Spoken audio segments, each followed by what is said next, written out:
Good morning, everybody. It's morning where I am. It's Sunday morning. Getting ready to head out to Ottawa after lunch. Uh, Ended up doing other things yesterday instead of recording the lectures, so I'm going to get this in before I go. I'm trying something new simply because there's so many hours in the day and the week, and getting a PowerPoint all built and then recording over, I just ran out of time. So I'm doing something a little different and I hope it works. I'm actually going to be bringing up your module from the Brightspace module 2. So I'm just going to do this while I'm chatting to you. And we're going to go through the module section by section, which in essence is what the PowerPoint is anyway. So I'm going to bring, oh, pardon me. I don't want that. Let's try that again, Kimberly. Uh, so that in essence is what the PowerPoint is anyway. We take the power, we take our module and we break it into sections and we make PowerPoint slides. So I'm hoping this is going to work for you all and you can follow along here. You can follow along with your module. Where we're going to start, this module is called Foundational Aspects of the Nursing Profession. So we talked on our very first day where I've got, we're doing pieces in this. So we're doing the nursing profession and then we're also doing the Canadian healthcare system. So this module is taking us to the nursing profession first, and it's giving us a little historical background on where we were, where we've come from, and pieces of the history as it applies to Canada. So in this module, our competency to achieve for this in general is to discuss the foundational aspects of the nursing profession. And we're going to study the history and evolution of nursing. We're going to talk about Florence Nightingale and her contributions.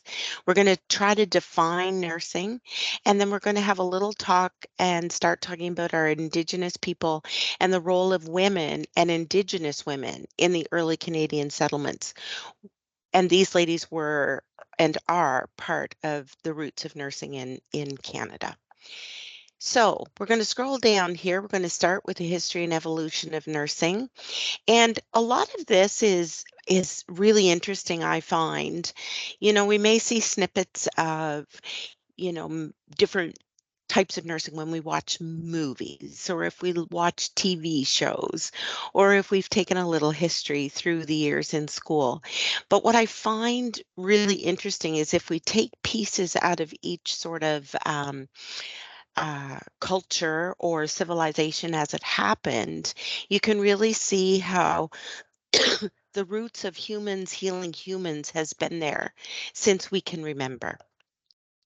So in early civilization, and this is a great little quote that came out of a previous book we used, primitive people believed that a person became sick when an evil spirit entered the body and that the presence of a good spirit kept disease away.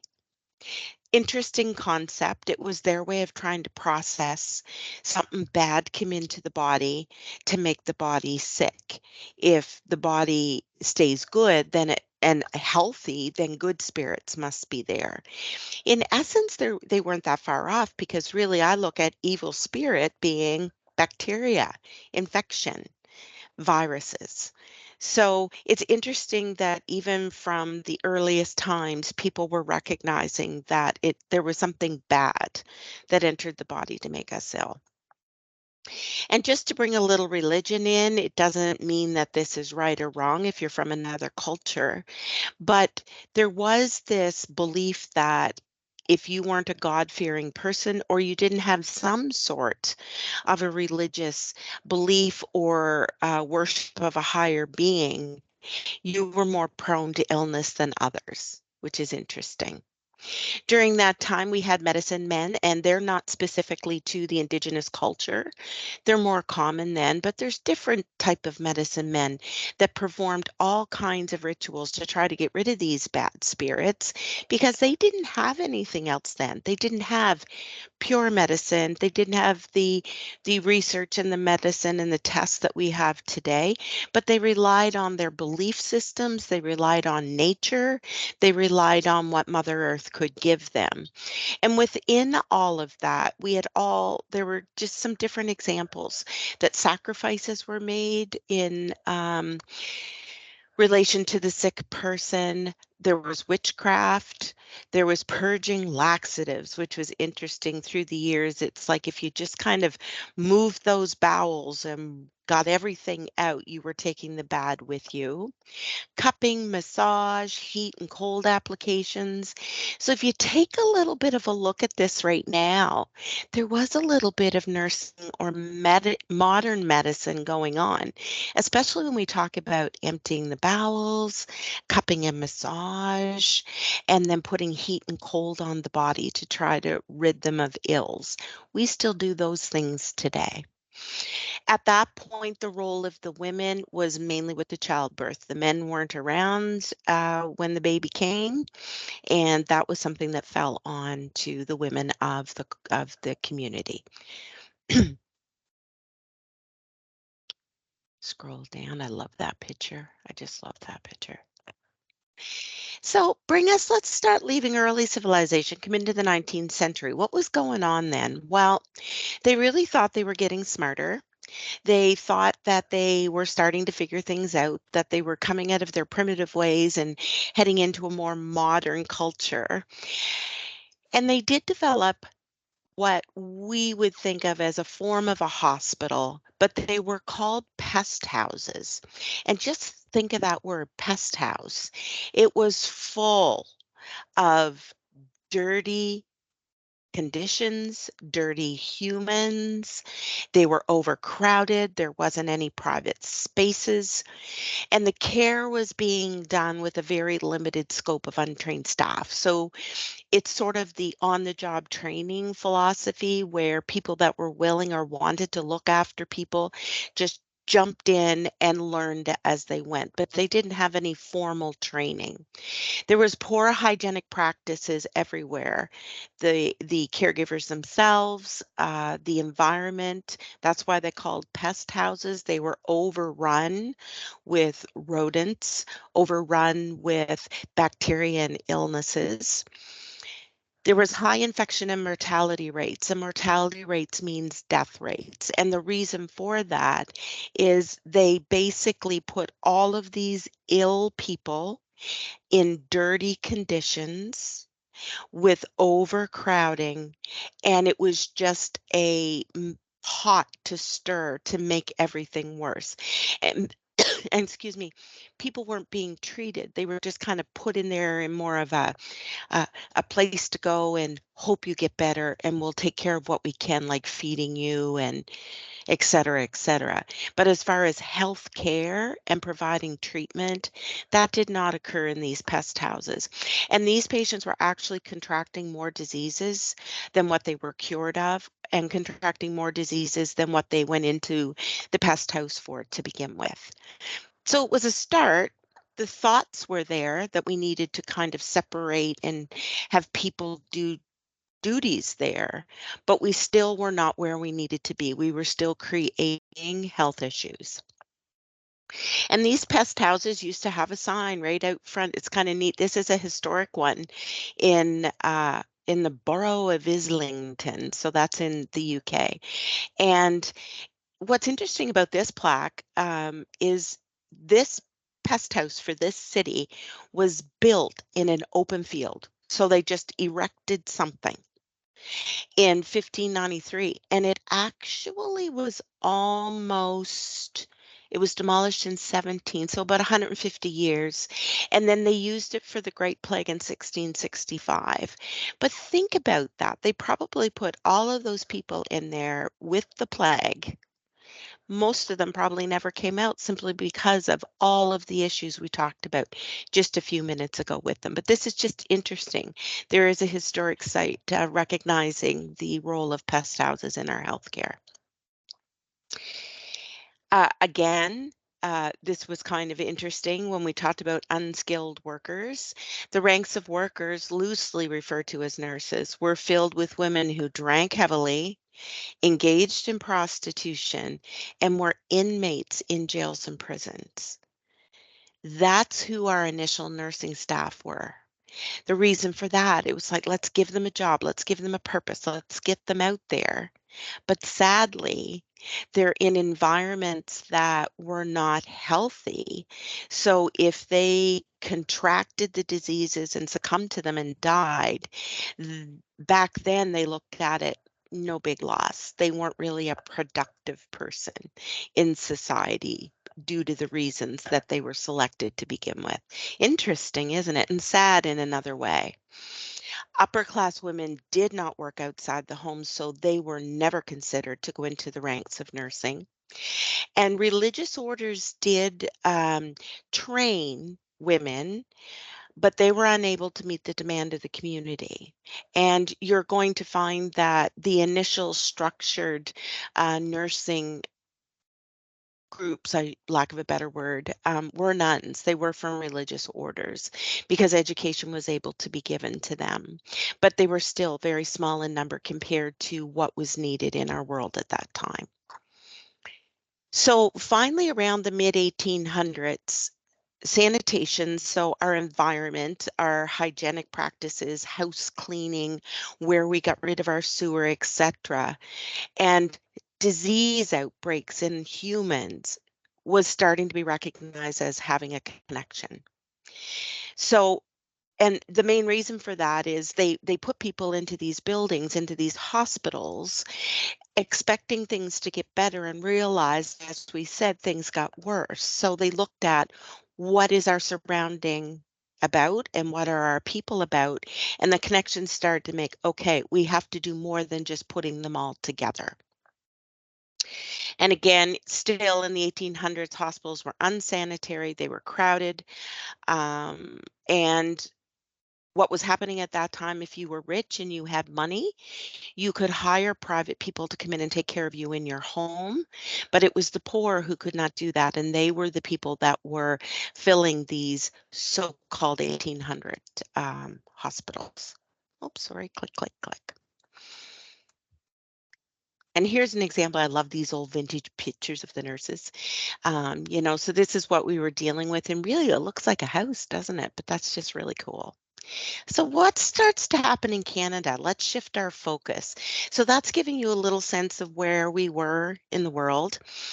And in the 19th and 20th century in Canada, things started to change. By the late 19th century, immigration, growing urbanization, so that's the growth of cities and towns, and changing concepts, so our beliefs about the transmission and treatment of diseases contributed to the push for formally trained nurses. So in Canada by then, the word was spreading that there's a connection, we need to do something about it. At that time, Canadian towns and cities were dealing with waves of disease, and the big thing was the inadequate sewage and sanitation systems. Back in Europe, and they'll show you pictures in the streets of London, you had your bed pots or your chamber pots that you would use at night to go to the washroom because there wasn't indoor plumbing. And people would open their window in the morning and just throw the sewerage into the streets. So you have to think about all that. So people were walking through that, animals were walking through that, children might have been crawling, it was dragging on the bottom of their clothes. So you can only see how that was something that was just perpetuating itself. So the wealthy began opening hospitals. They had the money. Government wasn't really formed to the point we know today. And they knew there was awareness that we had to do things better. We're going to talk about Florence shortly, but really what was spurring it is the influence of Florence Nightingale in Britain. And the French Canadian communities in Canada started training nurses Think about it. France overseas, Florence Nightingale influence, people immigrating and bringing that knowledge with them. So the wealthy in the French Canadian communities were the ones that started recognizing the need and began the implementation of formally training nurses in Canada. It did become one of the first few respectable paying jobs for women. God love them. It was no longer the prostitutes, the heavily drinking women, and the women in prison. Women from families and communities could enroll in these formal training and become a nurse from wealthy families or I shouldn't say middle age, well, really the poor, if they could afford it. However, most young attendees, as it says, were young white women who could survive financially without them. And what that meant is at those times as well, children as young as 10 and 11 started working for the family, whether it's running errands for neighbors, girls started to sew, started mending things, would cook meals. So from a very young age, each child did some form of work to bring money into the home. So the removal of that child, female, to go into nursing training could only be done if the family was able to survive without her. Interesting, isn't it? So, a little Canadian history, a little placard here that the first formal school of nursing was actually in St. Catharines, Ontario in 1873. And they called it, there's a few different names, but originally it was the Max General and Marine Hospital. Um, there's now a building that still stands. I've got a picture here that was the site of the Mack Center of Nursing Education. It was actually a doctor, Dr. Theophilus Mack, who he was here from Dublin. So again, it's bringing the UK knowledge to Canada and developed the first nursing school in Canada. Sorry. And as you'll see at the bottom, so the last couple of sentences, that this school used the Florence Nightingale system. So we're going to talk about Florence. And as you can see already, her influence in the United Kingdom has come to Canada and has been respected as a system to follow. So a little Canadian history in Ontario. And today this is the building. It still stands, that little plaque. See it right there? That's the plaque I showed you. So it's still, the building itself still stands. I believe it's being used for other things. So most major hospitals, where this all came is most hospitals had a nursing school attached to it until the late 1970s. And then the degree program, so becoming a baccalaureate nurse, became available. So we had two streams. You could go into a nursing school, which was a diploma system, or you could go into the university and get your baccalaureate degree.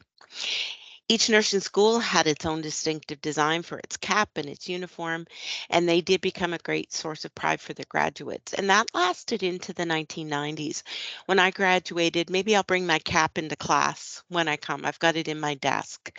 And they could look at my cap and know that I was from the St. John School of Nursing because we had our own cap and we had our stripe, for example. That has also gone to LPNs, X-ray technicians, different types of medical technologists through the system, graduate with a different cap. We don't wear them much anymore. They did become out of favor. They were dirty. Patients like to grab onto them, and it just became, you get into the modern look of things and the caps were no longer there. But when you do see them, there's still, a few of the nurses out there that they'll come striding down the hall and they got their cap on and you just automatically seem to get a little straighter because it did give a little bit more respect. It was just a cap. You're the same person under it, but it was just, that represents something, the caps. And I was going to say, and I think I told you guys on the very first day I talked about that I was in the diploma system. So there were 5 nursing schools in the province, and each of them were attached to the hospital. So mine, the St. John's School of Nursing, was on the 5th floor of the regional hospital just down over the hill. Before that school opened, it was the General Hospital School of Nursing that was actually, there was a nursing residence, and it was shared between St. Joseph's and the General Hospital. General Hospital's no longer on site. It was imploded and the regional was built in its place. But each nursing school was affiliated to a hospital. And you lived there. The nurses went into residence. So I'll just read this because it's nice. Over the decades, nursing became visible in home care, the military, the hospital setting, private duty services, public health. So once it was established, we have slowly taken the nursing philosophy and the nursing practice out to the areas that need it the most. We had a big nursing shortage that occurred in the 90s, and that is when they said, okay, we need to look at bringing more people in. So before the 1970s, you had to be young, you had to be single, you couldn't have a boyfriend, you had to be able to afford to come in. After that, they thought, okay, we've got a shortage, we've got to open the doors. And that is when they invited married women into the nursing field. Isn't that funny to read that? But that wasn't that long ago. But yeah, that's when it's like it was no longer just for the single young women. And from this need came the creation of nursing assistants, who are now the grandmothers of today's practical nurse. And also, in between the nursing assistants and the practical nurse is the need for the personal support worker, healthcare aide. There's many different names, registered care attendant, for the other designation of nursing that we've embraced since then. So, the role of women and Indigenous women in Canadian settlements. I've already alluded to the fact that women were mostly, even in the United Kingdom overseas, were involved in um, the pest houses, sorry, drawing a blank, and the childbirth of women. Not a lot of that changed when civilization started opening up in Canada, but before the training schools in Canada, women were still providing most of the nursing care for their own family members. It's just mom took care of everybody, and the acquaintances or strangers in their community. So I always think back to different movies and things that I've watched. And they used to say somebody gets sick and they'd say, run down the road and get Mrs. Green. And Mrs. Green would come. Mrs. Green had no formal training, but Mrs. Green was the person that knew some things and did some things and wasn't afraid to help and became the go-to person in the community. That was much what was going on before our designated nursing schools did come into play. Some of the women did this just as an act of kindness and charity. They had it in their heart. They wanted to help people and heal people. So it's just a role they took on. Again, they acted as the midwives, did the childbirthing, and then they did nurse the mothers up to a month post-delivery. So they did what we call postpartum care. Again, untrained. It was something that they just learned and did. Early European nuns brought nursing skills to religious groups. So we talked about the impact of Florence Nightingale and her nursing team. It came to us through religious orders, and it came to us through the wealthy because they knew of her and were able to benefit from her services. And from these roots, early hospitals were established. As Canada was beginning as a country, Indigenous women contributed to nursing care by a few things. So when they came over, immigrants, when they came over, the Indigenous population were already here. They already had their system. They already had their medicine men. They used Mother Earth. They used their beliefs and traditions and ceremonies for healing. And sadly, until things happened, what I said above about them starting the hospitals and recognizing when settlers were first coming, the care of the sick of those people fell to the Indigenous women because they already had skills.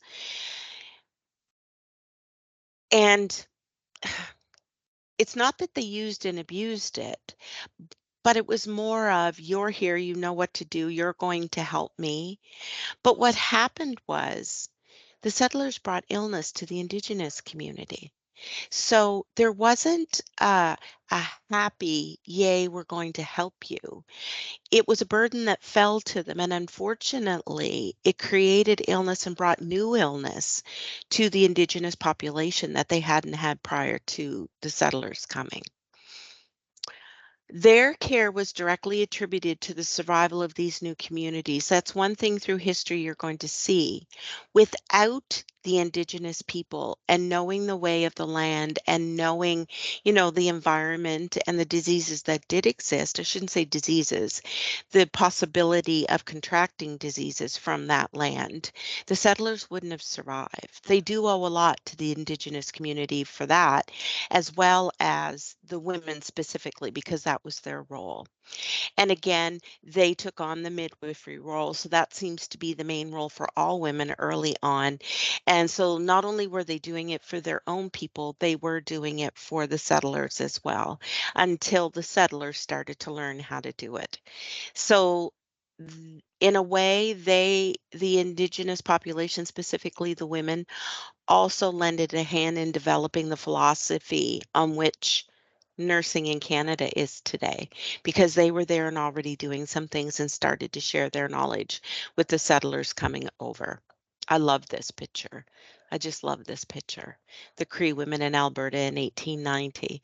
And you see the women are together. And as you see as well, um, with these ladies, look at the barren land behind them and where they are. I just think it's just a powerful picture. I love it.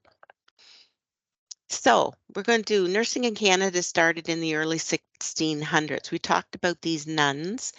The ones that came over were the Augustine nuns, and they were specifically at the Hôtel Dieu Hospital in Quebec. So we talked about the French Canadians starting hospitals and starting the training. It was specifically with these nuns that immigrated to Canada that it started. And this is an amazing picture. So and the Hotel Dieu Hospital still exists. I worked with a nurse who trained there. It was neat to talk to her about. It's a very historical building. And it almost to me looks like this was somebody's postcard, but this is a picture of the hospital and the residency if the nurses would have been in there. And as you see, it does have a little bit of a church feel to it, again, showing the roots of Christianity, bringing that over. So let's talk about my favorite person in the world. They tease me here. I always joke and say Florence Nightingale and I are related. We went to nursing school together. She's the grassroots of nursing. It was a very powerful theme of Florence Nightingale when I was still training in the 80s. She's called the mother of modern day nursing for a few reasons. We're going to talk about those. But her contributions cannot be overlooked because she stepped up the role of women in nursing, also men into nursing, and she also is a researcher and developed her theories and proof of her theories and the connection between sanitation and health. So as I say, she's known as the first nursing theorist, and she's the founder of modern day nursing. She joined a German nursing school. That's where she trained. And after she finished that, she went to be a superintendent in a charity hospital. She had lots of ideas and had seen different things and was starting in her early career to make these connections between being clean and things we could do for the patient and things that are important for the patient to receive to be healthy. But the people of that hospital didn't agree with her. They didn't want to listen to her.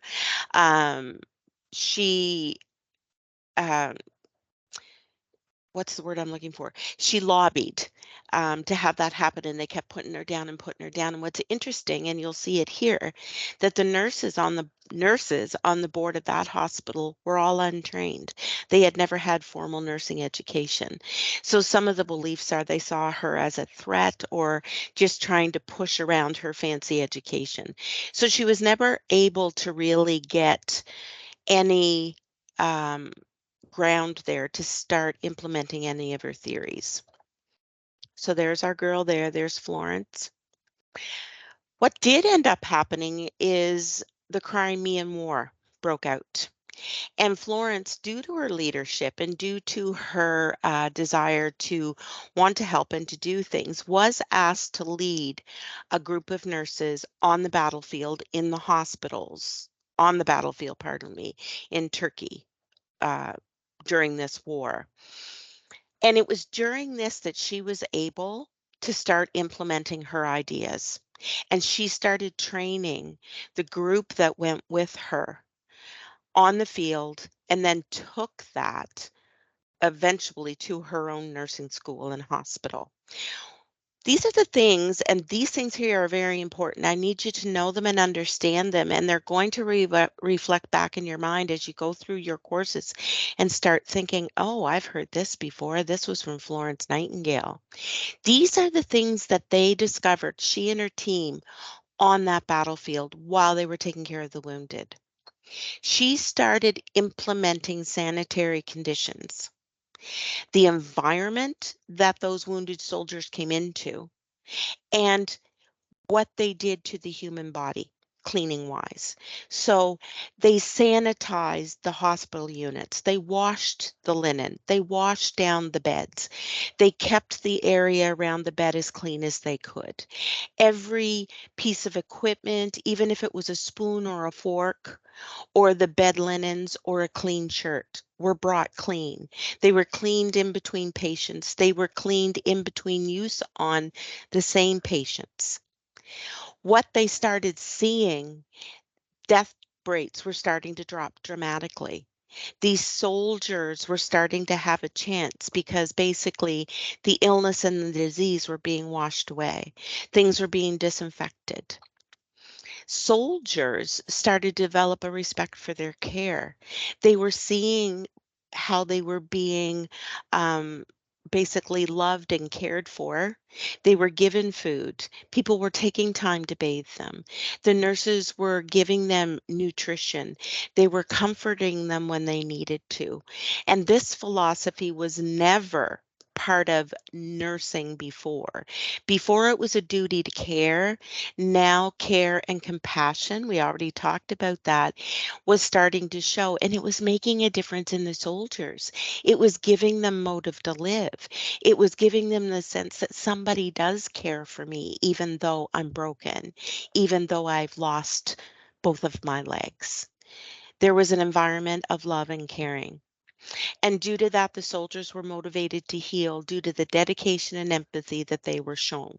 So in comes this patient-focused care. You're going to learn about patient care, the motivation for them to do for themselves. We can only do so much. And all of this happened during the year she was on the battlefield with her nurses and with the soldiers.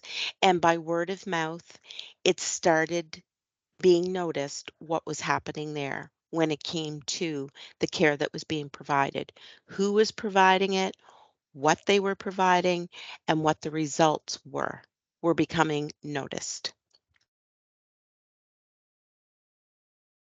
The standards of nursing care Florence Nightingale established gained the respect of the medical community, which is huge, the physicians, and led to improved care for the sick and a much improved image of nursing in general.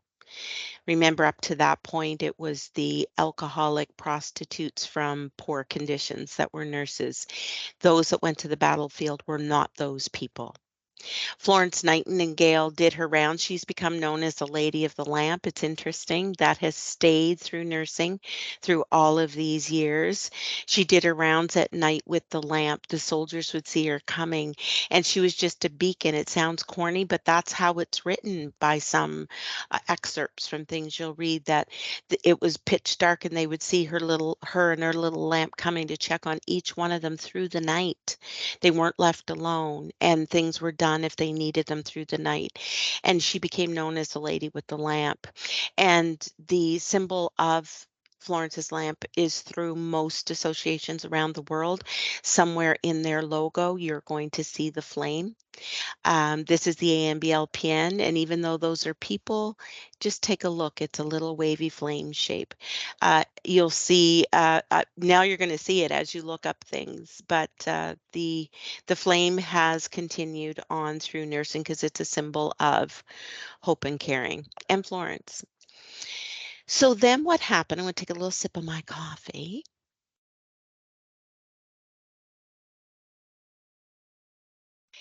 So, as the need now for educated nurses was evident, Florence took that on after the war. She began her own nursing school in 1986, and it's going to train potential nurses from an occupation to a profession. She was up in the ante. She was increasing the standard. She was going to make a mark, and so were her students. She was determined to promote the new standards of patient care that she strongly believed in. And really, while they were on the battlefields in Crimea, in Turkey during the war, that was a mini research project that she was able to prove. These were the statistics before we come in, and we come in and we did this and this and this and this and this, and it resulted in this and this and this and this, and the results were positive. So she truly believes, she witnessed it. She saw the results firsthand, and she went ahead to start breaking through the old way of thinking with nursing training and start her own. So these are the things that she did. First thing, students had to pass strict entrance requirements.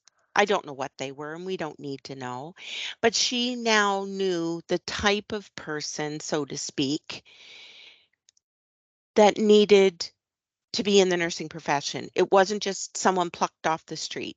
It was standards. Like, I assume it's like, why are you here? Who is your family? What have you got to offer? Those types of things. But it was entrance. You had to apply and you had to go through screening to get in. The other piece of that is you moved in, you were part of the community. You left your family and you went to a residence that was part of your schooling, and you stayed there and learned. And the training was just 1 year. It was combined 1 year of theory and practical experience. As she started graduating these students, these are the things that worldwide they became known for. And these were the things when we talk about the nursing, Florence Nightingale system of nursing that we spoke about when we talked about Canada and them opening the first hospitals, the MAC hospital. This is what they were referring to, that Florence Nightingale graduates were known for these things, and they wanted these things to continue in the Canadian hospitals as they were built. So number one was improved patient care. I think we have already talked about that and the reasons why. The fact that good hygiene and sanitation is mandatory, it's a must. The clients need to be clean, their bed linens need to be clean, and the environment they're in needs to be clean. It's been said before, it's written somewhere, she would say that clients needed sun, fresh air, food, and water.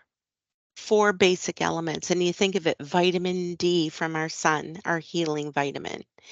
And that's also for good mental health, right?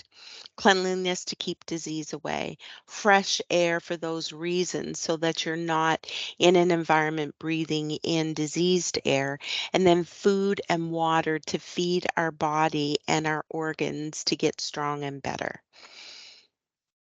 Patient observation was another piece of her training. So again, it came from even her doing her rounds at night. You need to be around, Watch them. Look at your patient's body, listen to the sounds they're making, and understand that that all means something. And it's important for you to regularly learn to observe and look for signs of illness. Accurate record keeping was brought in by Florence and her nursing students. For Today, it's a legal document. Back then, it might have been just more it's a communication tool, so that as nurses left their shift to come on their shift, they knew what was going on before. It was also a little bit of record keeping for research. It was used by her team and ultimately the physicians that came in to start to make connections between things they were doing and then the observations that were being seen by the nursing team at the time. Nutritional improvements were inspired by her, starting with just having regular nutrition and then going from then different types of diets to treat and to give patients more energy and strength for healing. And the last, use of medical equipment. It wasn't just about being a handmaiden and going in and just, wiping their brow and making them comfortable and have nothing to do. They also started using medical equipment of the time, nurses did, to help with their observations and their assessments. So these are very important. This was not from the war, but from the war, the things she noticed, these are the things that she focused on while she was training her graduates or her students to graduate to be professional nurses. So as I've kind of hinted, her theory of education is the basis for all nursing programs today. She also developed a system to register and follow graduates in the workplace, which is interesting. And those are the roots of the licensing associations of today. We're going to be learning about what that means and what it means to hold a license and to have a regulatory body that really defines your practice and develops your scope of practice. We're going to learn that. All of that has come from Florence. So again, another huge piece that is still being done today from her. And this is actually, if you can read it, this is a photograph that shows Florence Nightingale. She's right there in the middle with her little wrap on. And this is from 19, does it have it on there? Thought it did. I can't remember, but I know it was one of her first graduating classes in her nursing school. Anyway, so there they are. They kind of look like nuns. They kind of look like waitresses, but the smocks were to keep their dresses clean, and it was for disease. And of course, they've got their nursing caps on. So let's get into what is nursing. To define nursing, nursing can, you look it up, you're going to see different things. Nursing can be an adjective, like defining a profession, a nursing profession. Nursing is an action, which is just to take care of someone. Directly from the Latin word to nourish, that's what nursing means, is the word nutir. And nursing evolved as society and healthcare needs and policies change. The field responds and adapts to these changing, meeting new challenges as they arrive. That's a definition about why nursing is the word that has really stuck with the profession of caring that we do.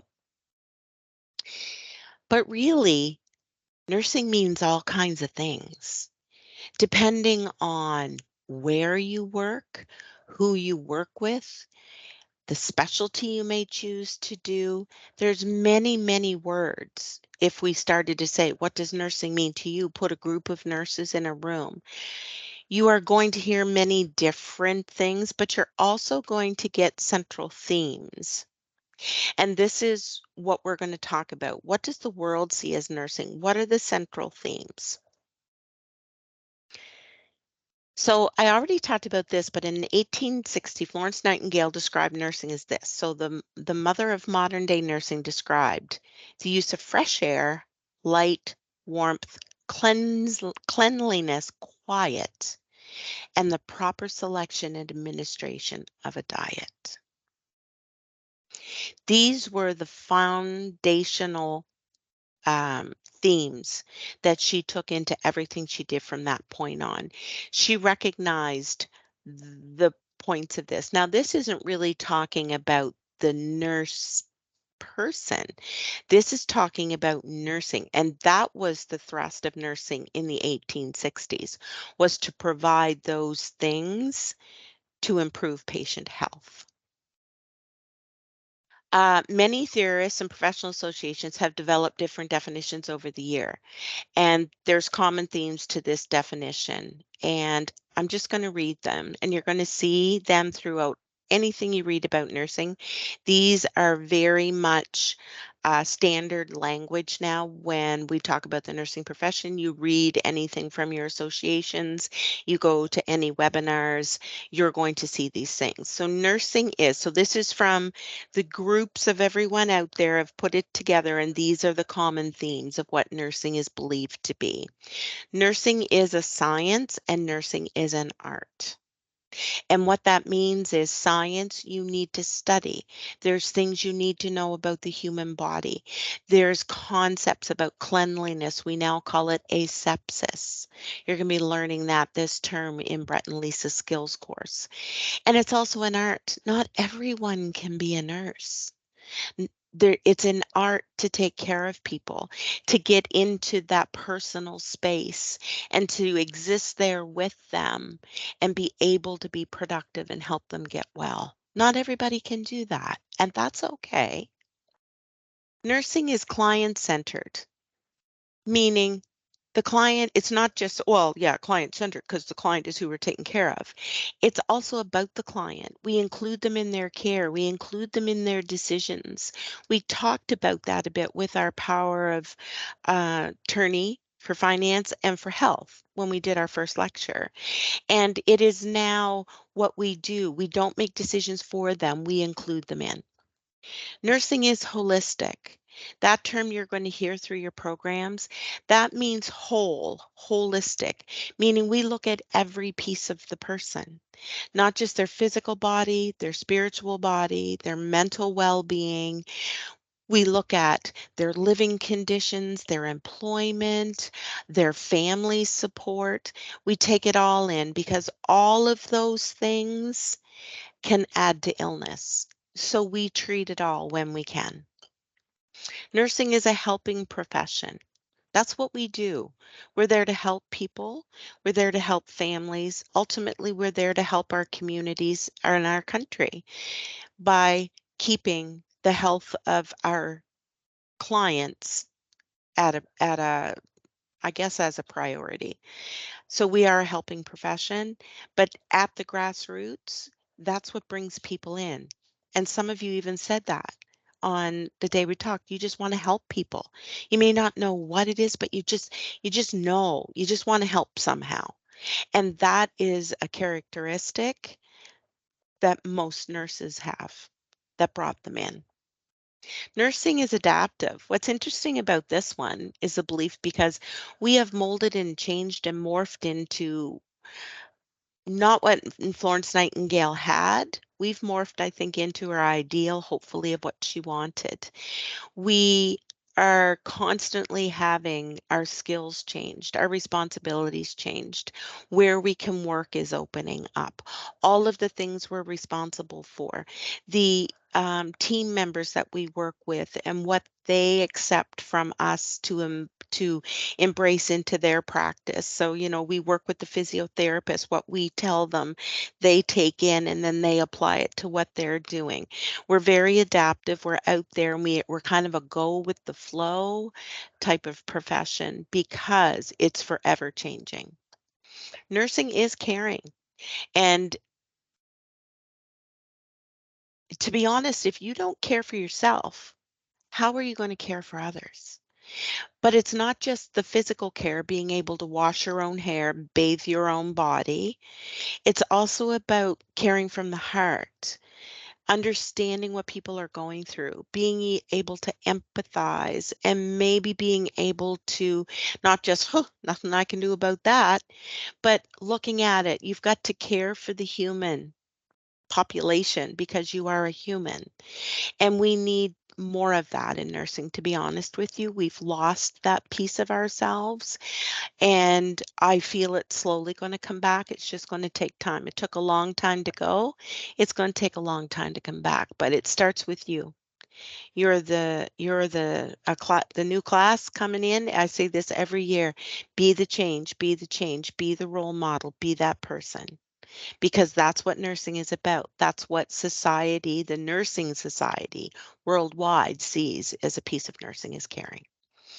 And the last, nursing is concerned with health promotion, maintenance, and restoration. And you're going to have, we're going to talk about a lot of these individually, but it's something we've taken on. And that comes from our roots from Florence, that, we're going to promote health. We're going to teach you how to stay healthy, because if you stay healthy, society will stay healthy. And yes, people get illness, but guess what? We're going to teach you how to still live and maintain and still have good and bad. And then we're going to restore your health if we're able to. And we're part of physically doing it. We're part of the research to do it. And it's a large piece now of modern day nursing is to be involved in these three things: health promotion, maintenance, and restoration. So that's what nursing is. I love this quote. It's from a textbook we used to use. I'm going to read it to you. This is now, as I said, these are the things that nursing is. But again, what is the definition? So it brings us to this one. And it's not a small definition, but it's one that's being used throughout most nursing professions and encompasses everything that we attempt to do. Nursing encompasses autonomous, so that means independent, and collaborative care, working with others, of individuals of all ages, families, groups, and communities, sick or well, in all settings. That covers a lot. Nursing includes the promotion of health, prevention of illness, and the care of the ill, disabled, and dying people. I always say we're there from conception to death. Advocacy, promotion of a safe environment, research, participation in shaping health policy, and inpatient and health system managements, and education are also key nursing roles. We've come a long way, baby, as the old commercials used to say, and nursing is very much a powerhouse within the healthcare system in Canada and in the world, but we're talking about Canada, and we're not going away.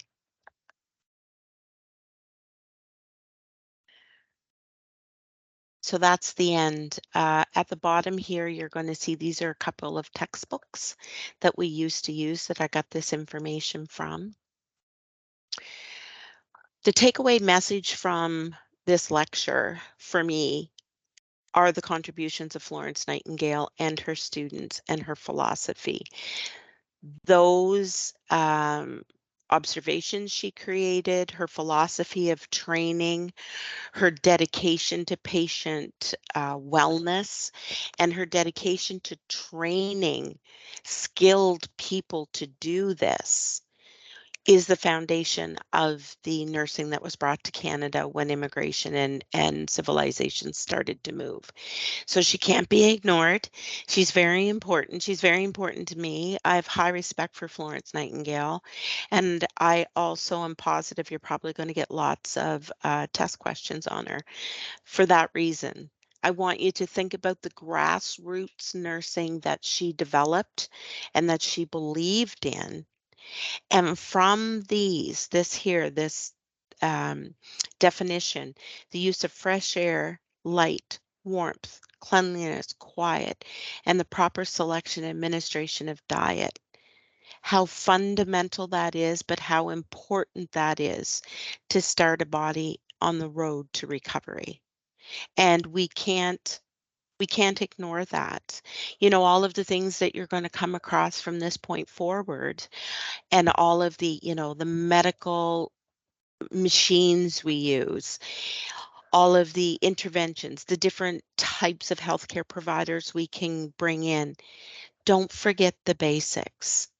There isn't a better feeling. I've been a patient to have a head to toe bath when you're feeling unwell and you've had a fever and your fever is broken and you don't feel good. To have a head to toe bath with warm soapy water, to have clean linen put on your bed, a fresh pillow under your head, warm blankets on top of you, the lights dimmed, and it just be quiet so you can rest. Do not diminish the impact that's going to have on your patient. I can't stress that enough. You're going to use those foundational skills this term. You're going to learn them. You're going to use them when you go to clinical in December. You will see the impact it will have on your patients just spending time with them and giving them hands-on care. And that came from your great-great-grandmother, Flo. Just to go back up again, um, the other piece, I mean, I'm not going to say in 1860 what happened in France. No. Again, I already told you you need to understand and know those things because, again, those are the roots that we have as nurses. But what I want you to know from the history lesson here, let's see if I can get this up there faster, is mainly understanding what was happening in Canada. Florence was overseas, you're going to know about that. But understand the roots and that civilizations come over. Our indigenous people were waiting for them. They took on some of their healthcare, unfortunately, also took on some of their illness. And it was due to the impact of Florence Nightingale that as the Augustine nuns came over, they started building hospitals with the rich, and they started implementing nursing training associated with the hospitals. So you must know that that's how it all came to be.